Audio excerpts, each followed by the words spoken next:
Tommy Robinson announced his candidacy for public office today. He's running in northwest England.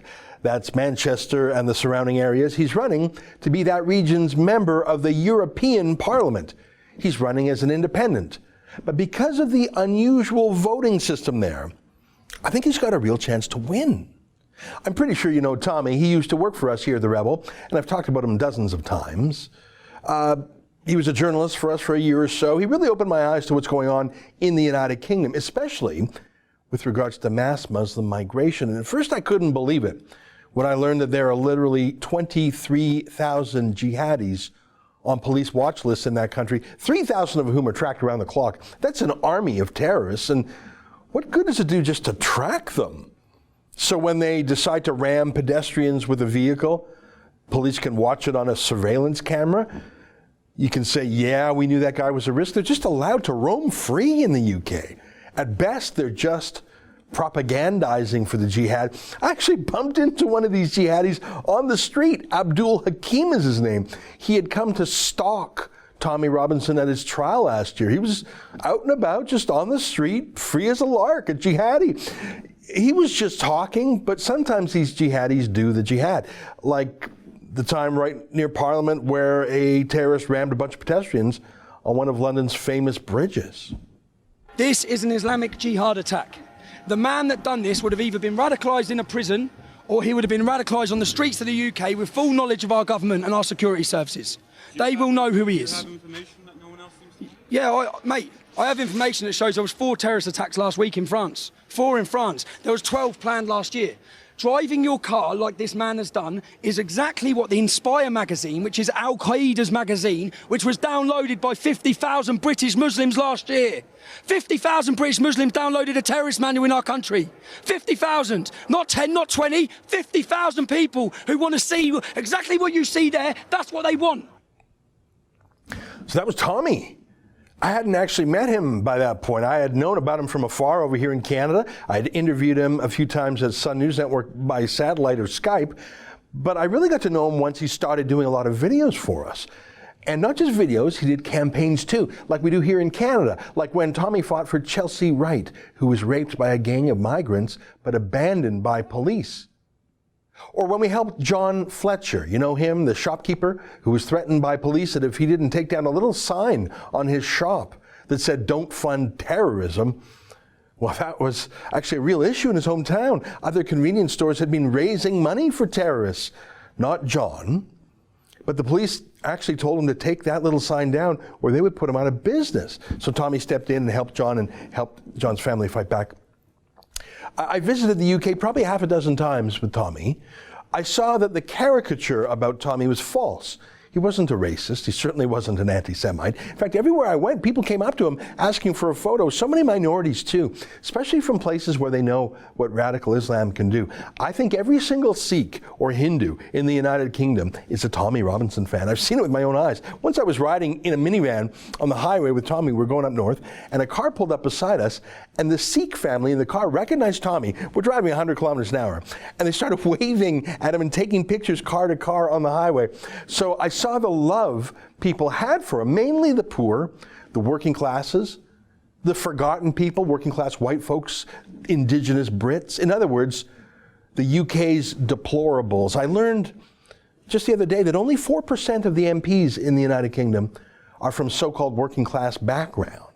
It really is the same as the US Congress. All just rich lawyers and activists, the kind of people who regard the United Kingdom is small and embarrassing and love Europe as exotic and cosmopolitan. So they love the European Union, their own little mini United Nations. But the EU actually passes binding laws that rule in the UK. So that fancy class, the toffs as they're called, they love mass migration because it drives down wages and drives up rents, and they're all landlords.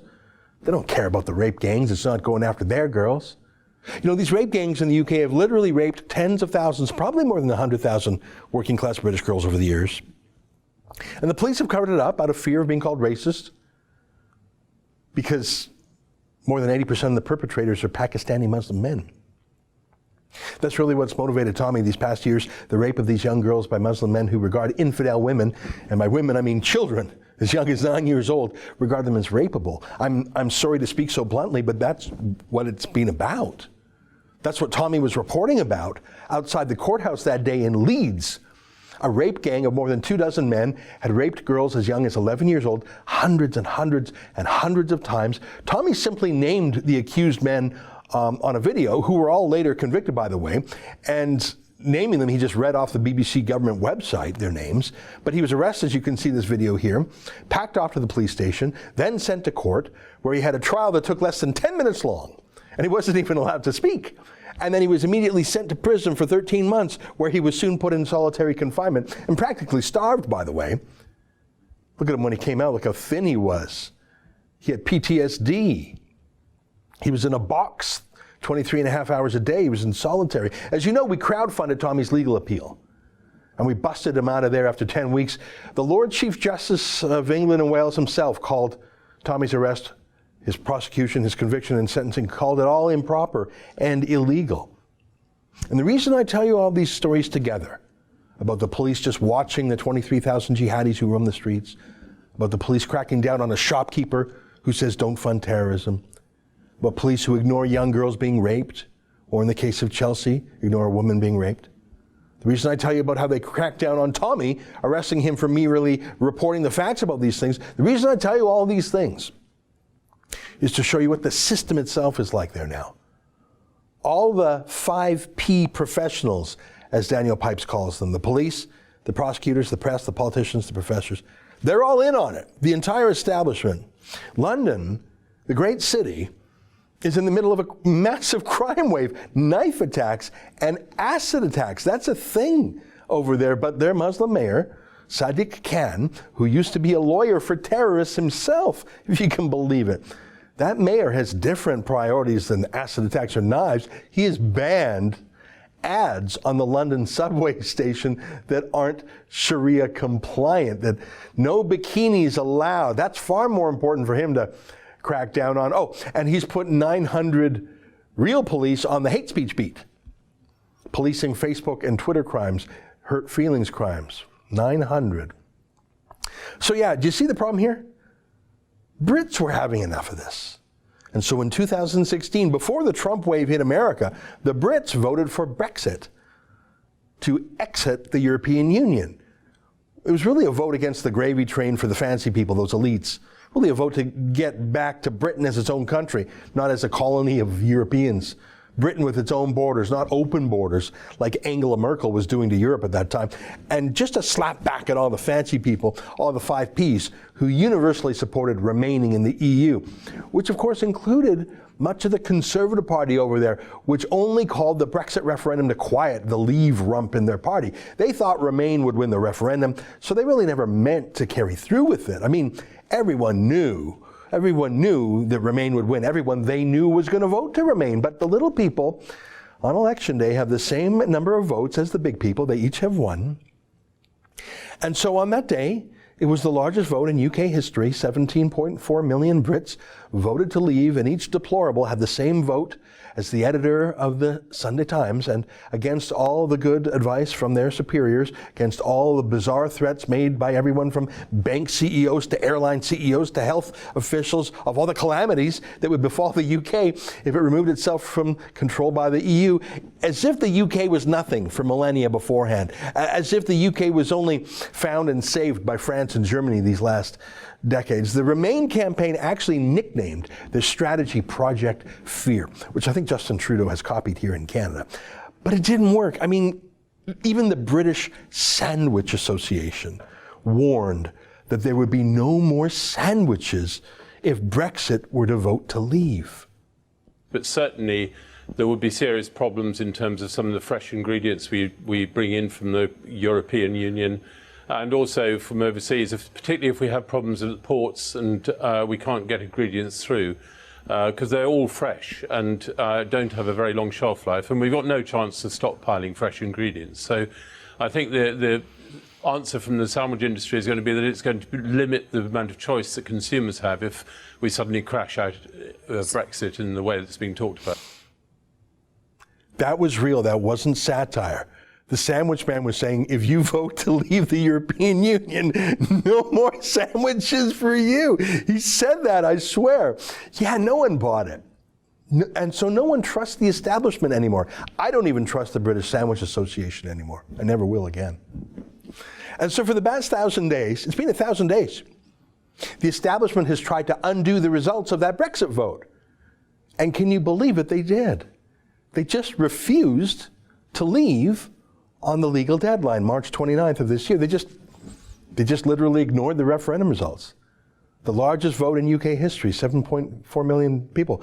The Remainers just ignored, betrayed, denied, defied the democratic result. Imagine if here in Canada, Kathleen Wynne simply refused to step aside for Doug Ford, or in Alberta, if Rachel Notley just refused to step aside for Jason Kenney, or some judge somewhere said Donald Trump had to go despite winning the election. That's the level of shocking anti-democratic craziness afoot in the UK right now. And so next month, the UK will still be in the European Union when it's time to elect their little stable of European MPs. Now, there are 750 of these MEPs, members of the European Parliament, and 73 out of the 750 come from the UK. So you can see one of the problems here. The UK is outvoted on everything before it even starts, but unlike the United Nations, that's largely symbolic, the EU's laws are actually binding in the UK. You can see one of the problems, can't you? Well, the Brexit referendum was supposed to pull the UK out last month, so there wouldn't be any MEPs, but they're still in. And so next month, the election will go forward for these 73 British MEPs. And it's for one of those seats that Tommy Robinson is running. And I think he could win. Now, to be candid, I don't think Tommy could win an election as an MP, a member of Parliament, because like in Canada and like in the United States, that's a first-past-the-post voting system. For UK MPs, that is, you simply have to get more votes in your district than anyone else. And I'm not sure if Tommy could do that. He has a very strong, passionate base of support, but I don't know if it would reach, 35 or 40% needed in any given location. Not when the left would be completely against him with Labour, and many on the right would vote Conservative or something else like that. And even though Tommy is friends with Gerard Batten, the new leader of the UKIP party, Tommy himself has not been permitted to join that party or to run for it. And neither has Nigel Farage allowed Tommy to join his new party called the Brexit Party. Farage just launched that very recently, and it's off to a strong start. Polls show it will likely get the most votes in the upcoming MEP elections, and Farage has come back, I think, genuinely reluctantly. I think he thought his work was done in 2016 when he pushed Brexit through, and then he resigned as leader of UKIP, and he sort of did a victory tour, but now he has to go back in. He doesn't have much time for Gerard Batten, his UKIP successor, and he's been clear he doesn't have any time for Tommy either, actually. A lot of people concerned that UKIP is being dragged in a direction that even you might feel uncomfortable. I mean, even me. When I was leader of UKIP, it's your party. When I was leader of UKIP, I actually forbade any former members of the EDL or the BNP to even be members of the party, because I wanted us to talk about real issues like immigration, but without anybody being able to say we were racist and actually meaning anything.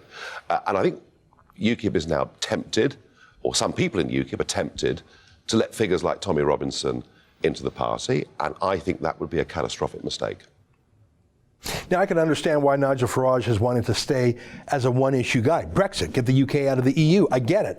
And it has been a successful strategy for him, but there are other issues that do need to be addressed in the world as well. And Tommy addresses them, or at least one of them, very well. And they are uncomfortable issues, and they will immediately get you branded far right. That's the phrase in the UK. It's as stinging there as being called alt-right is in Canada or the United States. Farage himself is often called far-right anyways by the left, but he has avoided associating with people who are concerned about Islam. I think he is worried that will marginalize him just too much. Now let Nigel be Nigel. I think he has a great fighting spirit, and he's a great British character. I mean, take a look at his recent speech. I did actually, rather stupidly, for a moment, believe that we'd won. But it became clear pretty early on, really, with the so-called negotiation, that our Remainer Parliament, our Remainer Cabinet, and indeed our Remainer Prime Minister were going to do their utmost to delay, dilute and in many cases to actually stop and overturn Brexit. I think he's going to do great. But at the end of the day, he's not a working class chav, as they say, from Luton. He doesn't know the world Tommy grew up in. He doesn't know the Chelsea Wrights of Sunderland, the John Fletchers. He's part of the fancy set. He's a former stockbroker. He's a media star who is outstanding on Brexit, but on other matters, it's pretty much establishment, and he has no time for Tommy. Now, I look forward to Nigel and the Brexit Party. I hope it helps to finally get rid of the worst prime minister in a century, Theresa May. Oh my God, May is worse than Neville Chamberlain. I mean, Chamberlain was obviously disastrously wrong in his assessment of Hitler. But other than that, he was a solid man, a leader, a loyal patriot. And I don't know if you know this, but after his disgraceful misjudgment of Hitler, he in fact went on to serve as a member of Winston Churchill's war cabinet. And from what I've read of history, very loyally and effectively, very trusted by Churchill. He made one disastrous mistake, an enormous mistake, although I don't know if Britain could stop Hitler in any event. But the man, I believe, was inherently good, Neville Chamberlain. I cannot say that about this serially incompetent deceiver, Theresa May, this disloyal placeholder. She's destroying the Conservative Party, and I don't much care. But maybe her party does, and hopefully the coming MEP elections will be the catalyst to throw her out. I don't know. But back to Tommy.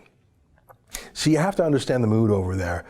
From what I can tell, it's not just the same mood we saw in Ontario before Doug Ford won, or Alberta before Jason Kenney won, or even America before Donald Trump won. No, this isn't really just the moment when the deplorables rose up. See, that comparison would have worked back in 2016 when Brexit voters won. That was the moment when that comparison fixed. Brexit, Trump, that fits. But I'm trying to convey to you the mood today, 1,000 days after Brexit passed, but it has not yet been allowed to happen. So imagine 1,000 days after Donald Trump was elected, but he was not yet allowed to take office. Imagine 1,000 days of weaving and bobbing and deking, 1,000 days of whining and backpedaling by the entire establishment, all the 5P professionals. And then on the day it was supposed to happen, March 29th, it did not happen.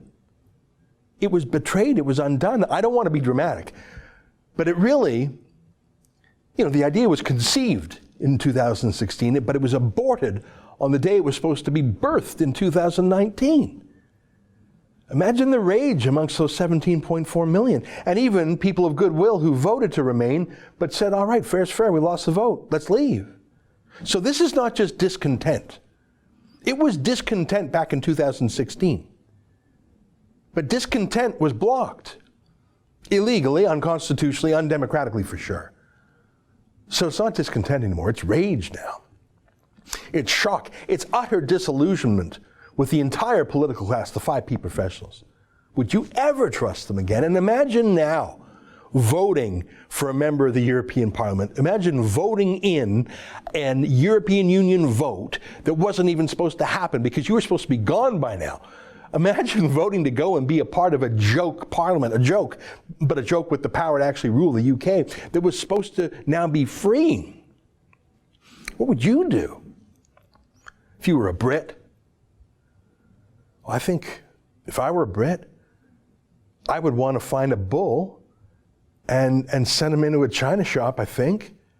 Here's a bull in a shop in China. It's not really what you normally mean by a china shop, but I thought this was a pretty good video. This was a bull that was about to be butchered, turned into meat, but he had other plans, didn't he? That's a hell of a video. That's a real video there. Well, who is the bull to send into the European Union's china shop and just bash it up? Tommy Robinson, I think. Now, he's not a reckless smasher like that bull is. Tommy has a real message. He has a coherent message and an ideology, and he has a track record, and he has a mission. But his style, well, here's a dramatic Tommy moment that I think more than a few Brits might be happy to see him do, metaphorically speaking, to the European Union. This was when Tommy was in Rome. Now, he wasn't working for us then. He was on his own, independent journalism, and he was threatened by a migrant who actually threatened to kill Tommy. Watch this.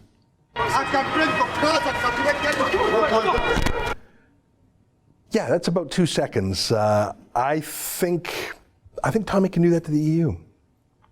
I like Nigel Farage, and I think he's going to be great in the European Union. I like Tommy even more, and I think he's going to be like a blowtorch to the political correctness in there. He's going to smack him, metaphorically. But can he really win? Can he win? Well, that's the thing. There are 8 members of the European Parliament to be selected from the northwest of England. That's around Manchester. And it is not a first past the post system. It's sort of a mathematical way of counting votes. The top vote getter wins, it gets 1 MEP, and then that party's votes are divided by 2, and then they check, and then the next top vote getter wins, and then their vote is divided by 2, for it's the same party is divided by 3. I'm not going to take you through the whole system. It's actually quite ingenious, but long story short, let me tell you how the story ends. You can win and become a member of the European Parliament in Northwest England with less than 10% of the vote. In the last election, in 2014, 1.75 million people voted in that electoral region, and it took 160,000 votes to win one of the 8 seats. In the previous elections, in 2009, 1.65 million people voted in Northwest England. It took 132,000 votes to win. That's 8%. Can Tommy Robinson get 8% or 9% or 10% of the vote in Northwest England? Why, I do believe he can. Now, it will be an uphill battle in some ways. The entire media class is against him. The entire political class is too. Nigel Farage won't even touch him. The UKIP won't even let him run for them. And the other parties would throw him in prison. Labour and the Conservatives would throw him in prison if they could. In fact, the Conservatives already did. Police will likely harass him. It wouldn't shock me if he was charged with some trumped-up charge, some stitch-up, just to get him off the streets like he was that day in Leeds. Now, we here, the Rebels, support Tommy. We always have. But, of course, we're foreigners in the UK. I'm a Canadian. So I can't vote. I can't donate. Now, if you're a Brit watching this, you can do both of those things. And I encourage you to go to Tommy's website, votetommy.co.uk. That's how they do it over there, .co.uk. But there is one thing that we will be doing as a company. We will be reporting on the campaign fairly. And again, it's a little bit odd that a foreign media outlet has to do that, but as I've shown you a dozen times now, the British media are perhaps the worst in the free world and worse than in many authoritarian regimes. So we'll be covering the campaign, we'll be covering Tommy, we'll be covering Nigel Farage, both from here, but also by sending reporters over there in the days and weeks ahead. In fact, I'm putting together a big roster of other reporters from Canada and the United States and Australia who will join me in the UK in May. I'll keep you posted about that at realreporters.uk. That's actually a way, if you want to help Tommy, but you're not a Brit. If you're a Brit, you can donate and vote for him, but if you're not, obviously, well, you can chip in to help us do our media coverage. Now, that's not a gift to Tommy, it's a gift to us, because we'll use your contribution to pay airfare and hotel accommodation for our reporters to cover the campaign. And we'll cover it fairly, as we always do. We'll cover it like we see it. We don't report to Tommy. We support Tommy, but we report to you, the viewer. Anyways, I'm pretty excited about it. Tommy really is a bull in a china shop. It's something both his friends and enemies would probably both agree on. I guess it depends if you're rooting for the bull or if you're rooting for the china shop. Me, I'm rooting for the bull. As Tommy's election motto says, it's time to send the European Union and the entire 5P professional establishment, it's time to send them a message they'll never forget. That's an excerpt from the Ezra Levant show. Every day I do a video monologue and then I interview an interesting guest and then I end by reading my hate mail. But you've got to subscribe to it, which you can do at therebel.media/shows.